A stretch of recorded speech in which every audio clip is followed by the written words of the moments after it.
Digital transformation is a one-way street. Yeah. We're only going to automate more, automate everything, and IT/OT are only going to converge more. One-way streets. Welcome to Cyber Focus from the McCrary Institute, where we explore the people and ideas shaping and defending our digital world. I'm your host, Frank Cilluffo, and this week we are on set at RSA, and I have the privilege to sit down with Edgard Capdevielle. And Edgard is the CEO of Nozomi and president as well, one of the largest OT companies in the country and in the world. And really excited to try to bring the OT issues to life. When everyone around here is talking cyber, OT doesn't always get the attention it deserves, and quite honestly, it should. So, Edgard, it's a pleasure to be with you today. Thank you, Frank. Thank it's you. a pleasure to be here. So I thought we'd start with, maybe just painting the landscape in terms of what you're seeing as, you're getting so much information coming in, and you're in a unique position to be able to paint that. So a little bit of the landscape, and then maybe the various phases that we had discussed earlier. Yeah, absolutely. I think our market has gone through different phases, different transitions. We started our journey here at Nozomi about 13 years ago. I joined 8.5, almost 9 years ago. And that phase was what I would call the educational phase, maybe evangelical even, where we had to educate the public as to the need for our solutions. It was not a natural pool, if you will, from customers. We only had basically Stuxnet as a sample of an incident, and the need for operational monitoring of industrial control networks was not as evident as a top priority.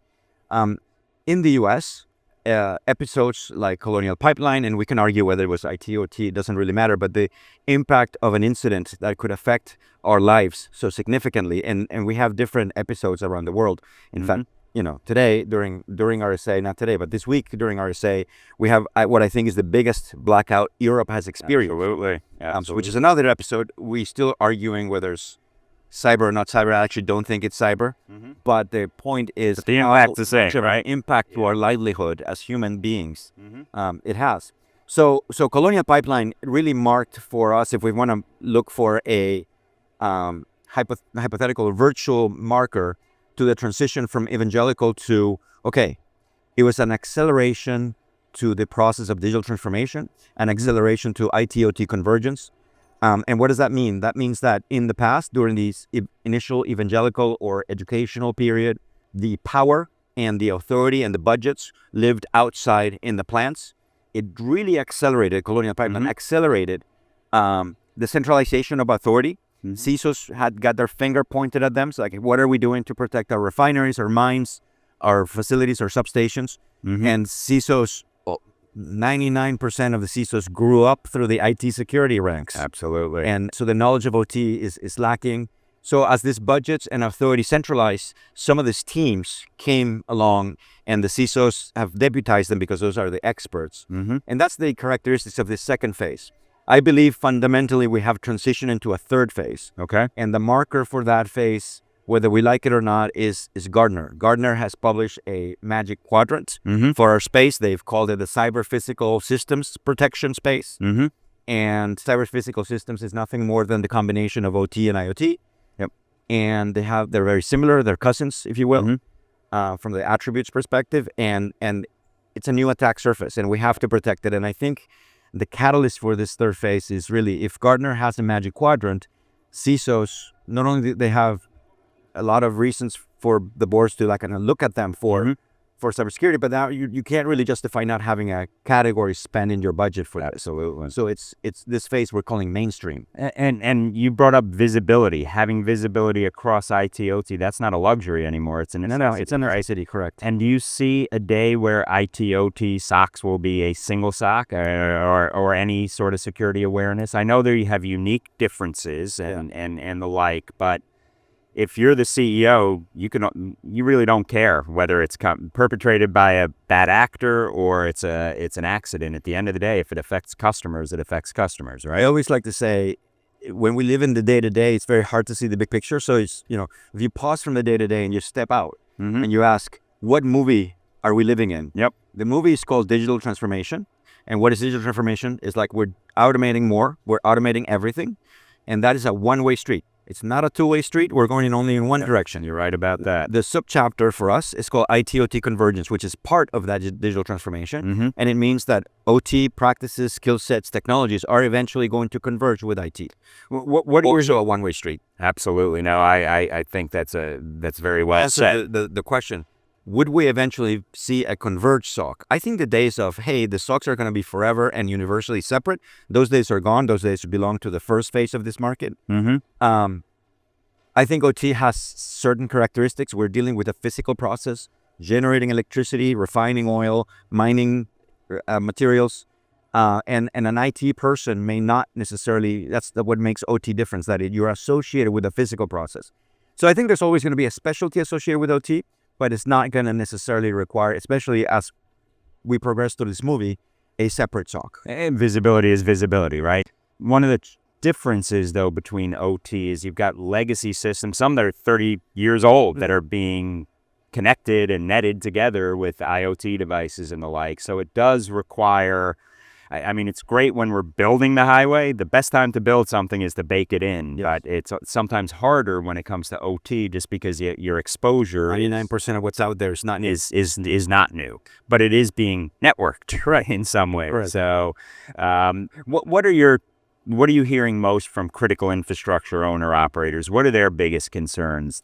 Visibility continues to be number one. I think we're still in the very early innings of this game, now changing from movies to baseball games. We're in the early innings. So visibility continues to be the main. I first want visibility. I cannot protect what I can't see. I'm merging my company with somebody else's company. I'm acquiring things, and the number one question is, okay, what assets do I have? Bringing in? I heard that this vendor came in and disconnected this part of the system and moved that part of the system over. Okay, is it really disconnected, or is it still talking to the internet? You have to be able to see that. And folks that are not familiar with IT don't understand that there's a huge difference in instrumentation. In IT, it's extremely easy for me to tell you in 3 seconds, even if I have mediocre skills, how many IP addresses are connected to this network, right? It's very easy. That question is not easy to answer in OT. Instrumentation is very, very dramatically different. Operational visibility is a value proposition of our bringing the instrumentation of OT at the par of IT.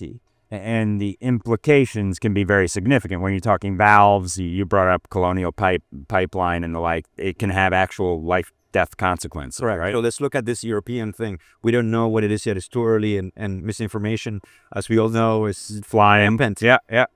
But let's assume that it could be cyber or it could not be cyber. And in fact, we may never know, because one of the things that happens in IT is that forensics around an episode is easy to do. There's logs. Everybody remembers what they were doing when something happened. I mean, the devices. In OT, a lot of devices don't keep state. So if you're not monitoring and recording sessions and what's happening, you don't know what happened. You just know that the power came back on, everything's working because it was rebooted, but you don't have no sense of what was happening at that time, unless you have a technology like OT, IoT security, monitoring and recording the sessions. Awesome. Do you have clients in Spain and Portugal? We do. And have you been hearing more from them recently? I think right now people, livelihood, returning civilization to the normal state is number one. Absolutely. And, we can't escape without a discussion around AI. Where does AI fit into the whole OT defender, whether it's visibility or whether it's actually on the remediation or what have you? Where do you see that fitting? AI is all there. This is the main topic here at RSA. I'm hearing about agentic cybersecurity. How do you protect from AI agents? Which is all cool. Adversarial AI, But OT, it's about protecting critical infrastructure. I can speak about my company. We have been incorporating AI since the very beginning of the company. One of the attributes of OT and IoT cybersecurity is that you cannot be an active cybersecurity solution. An active means that you can come in and ask devices, who are you? Are you authorized to be doing what you're doing? Credentials? What are your intentions? In OT, there is no level of sophistication. So we have to do everything that we do passively, or mostly passively, and that requires AI. It requires AI to recognize assets by their behavior or profile, vendor, firmware. It requires AI for us to detect abnormal activity that may have to do with the physical process. So firmware you're using, that's actually very interesting, because we talk a lot about software and hardware, but at the end of the day, firmware is actually firmware. Yes. So And I mean, just getting your arms around a supply chain is really complex too. You want to know what's inside whatever product or element we're talking about here. So I do you see that as an area of business interest actually? I think it's a main component of operational visibility. You need to understand what's in your network. You need to understand makes, models, firmware levels, which Getting down to the firmware is a big deal. Yeah. which systems are out of service, out of sale. As you may expect, if the life of a substation is 20 to 30 years, or maybe the components, the depreciation cycle, some equipment will likely be out of sale, out of support, and that may be acceptable or not, depending on vulnerabilities, etc. What would you be recommending? So a lot of the OT legacy systems, but if they can get it right going forward, any thoughts there in terms of if you're an owner operator, obviously the best chance to actually fix something is before it starts, or at least to be thinking about it. You don't have that luxury, right? You're inheriting a system. In fact, you haven't, as a CISO. So what is a typical case? As a CISO, you grew up through IT security. So post-colonial pipeline, the board, and especially with the SEC regulatory requirements, the board is looking at you to tell us, hey, is our main means of production and revenue protected?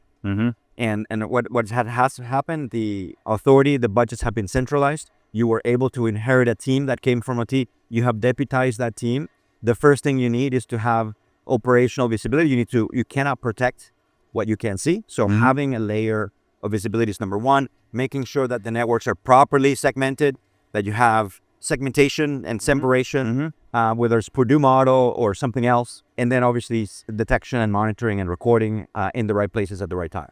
So DC is hyper-focused on the various Typhoons, whether it's Volt Typhoon, whether it's Salt Typhoon, whether it's Flax Typhoon that did have an OT component to it, whether it's Silk Typhoon. Are you hearing from your customers this had any impact? Are they taking it a little more seriously? Or Yeah, a lot of incidents are happening. Not every incident is public.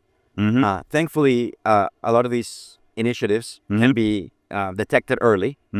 And yes, unfortunately, in the current geopolitical environment, we have a lot of activity from outside of the U.S. into our critical infrastructure that is happening. And I don't think it's a question of if we need to be monitoring and protecting ourselves. It's a question of you must. Yeah. And now, I don't want to say a rash statement, but is it responsible for critical infrastructure not to be monitored? That is not responsible. I would agree with that. I don't think that's, I think that's a prerequisite, and shame on us. I feel like we keep hitting that snooze button over and over and over. We've seen this movie before, so time to actually step up and act. And I know in DC, because of the perpetrator in this case, people are taking it seriously. But is it resonating within industry? Absolutely. I think folks see the need. Get it now. Customers, obviously, if you have had an episode, which again is more common that we see publicly and that we'd like to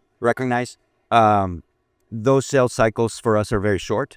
Budgets appear. Our number one enemy right now is that the category is a new category. So when you have a category that is new, that doesn't replace any previous budget, then the budget process becomes more challenging. I want to also sit in the side of operators. Are they just late? No, they're not. They're just dealing with the realities of a business. Exactly. And you have a new category like OT, IoT security, or like Gartner calls it CPS protection. When you have a new category, it is important that the spend is processed through the business model of the company. And do you see that more of a CFO decision, a chief risk officer decision, if it's a bigger company, or is it still the CIO? I'm always going to have a bias towards having, the hero needs to have agency. And who is our hero? The hero That's what I was going to ask. Who it is still the CISO. Okay. And you have to have agency. Yep. Agency is, this is what's right. This is what we need to do. And it will have a cost or a trade-off. And increasingly, are you seeing board members asking questions? They have to. But that matrix isn't there yet. Cyber, yes, but OT, the level of discussion is probably not, unless you're a utility. I think they're not. One builds on top of the other one. You cannot have OT cybersecurity. You cannot make a educated statement around OT cybersecurity if you don't have a foundation of operational visibility. So operational visibility is a requirement to having any cybersecurity Anything comprehension, right? Yeah. So yes. And given the work that you've seen, how would you differentiate perhaps the difference between whether tactics, techniques, procedures, capabilities between nation state actors, which here's the reality. None of our companies went into business thinking they're defending against nation state threats, whether foreign intelligence services or foreign militaries. It's not a level playing field, but that's the field we live in. We don't have a vote in that matter. The adversaries made that clear. So I'm curious the difference between non-state actors through state actors that you've seen in terms of your work. Actors obviously have huge And have all source intelligence to throw at it, right? All source of intelligence. They have almost infinite resources. They have all the time in the world, Mm-hmm. and they're addressing critical infrastructure, which is, for legacy reasons, have had a history of non-protection. Mm-hmm. Air gapping. The concept of air gapping has been our number one enemy, because it's not real. It's not. And it has not science. Comfort that It's wishful thinking. Yeah. it's brought a level of comfort that it's not good for us. Mm-hmm. When you have non-state actors, then that's relatively easy. They're looking for profits for things that can be monetized. Ransomware has made monetization of our uptime a very real trade-off. Yep. I'm no longer looking for money. An OT is essential. Exactly. So yeah, we have a duty. It is now table stakes. If you want to be an operator, a responsible operator in critical infrastructure, whether we're talking about electric utilities, oil and gas, airports, transportation, even providing food to people, processing. Absolutely. Agriculture is at the heart of it. It is fundamental table stakes that you consider cybersecurity as a necessary component. And I would think all the focus on advanced manufacturing, that's going to become a much bigger issue as well. I'll say it again. Digital transformation is a one-way street. Yeah. We're only going to automate more, Mm-hmm. automate everything, and IT/OT are only going to converge more. Mm-hmm. One-way streets. Absolutely. I know we're getting near the end of our time. So what are some steps that critical infrastructure owner operators should be taking? What are some tangible things that if you were not speaking to your client, no, don't mention clients out there, unless you want to. Because we usually speak to our clients from kind of the other side of the table. Mm-hmm. We're the vendor and we're trying to partner with them. Of course. But now let me get to this side of the table. I'm a counselor, a consigliere. Mm-hmm. So first of all, you need Cilluffo, you got that right. Yeah. First of all, I believe in hero stories, right? So you need to be the hero, Mm-hmm. have agency. If Mm-hmm. you're going to have the finger pointed at you, then you need the authority, you need the responsibility, and you need the budgets. Mm-hmm. And that comes with people and expertise. You cannot get only part of that, right? The other, exactly. So with people and expertise, you need to deputize them. You need to get a really, really good assessment of what is happening today. Do we know what we have? Mm-hmm. After you know what we have, then you need to have what level of maturity are we? How are we properly segmented? Do we understand our vulnerabilities? Mm-hmm. Do we understand the steps? Do we have a risk scoring system? Because I think the board likes to get Absolutely in the form of risk is risk, whether it's cyber or financial. $300,000 or $3 million to do X in cybersecurity, and you're going to say, okay, I need to justify it. And getting X done is not a justification. Mm-hmm. You need to tell me that you have lowered the risk from X to Y, and how does that play relative to our peers? Awesome. Penultimate question: What excites you the most about Nozomi and where you see the market going? Nozomi is a fantastic company. We're doing really, really well. Mm-hmm. I think we're hitting the market at the right time. I think industrial cybersecurity, critical infrastructure security, maybe doesn't have the same buzz as agentic security, but it is in an upswing. I think in the current geopolitical environment, it is a solution to a very, very real problem. And blocking and tackling is 90% of the game, isn't it? Blocking and tackling is 99% of the game. Yeah. And Edgard, my last question: what questions didn't I ask that I should have?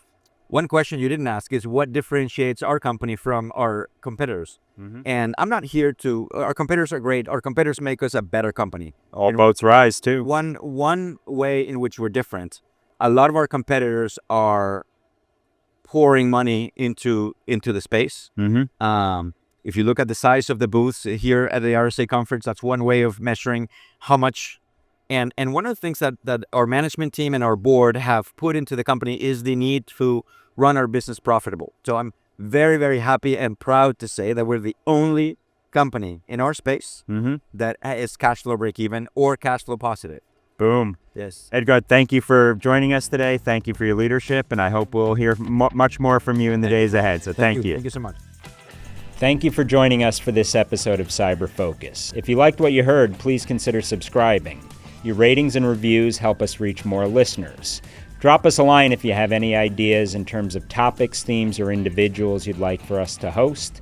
Until next time, stay safe, stay informed, and stay curious.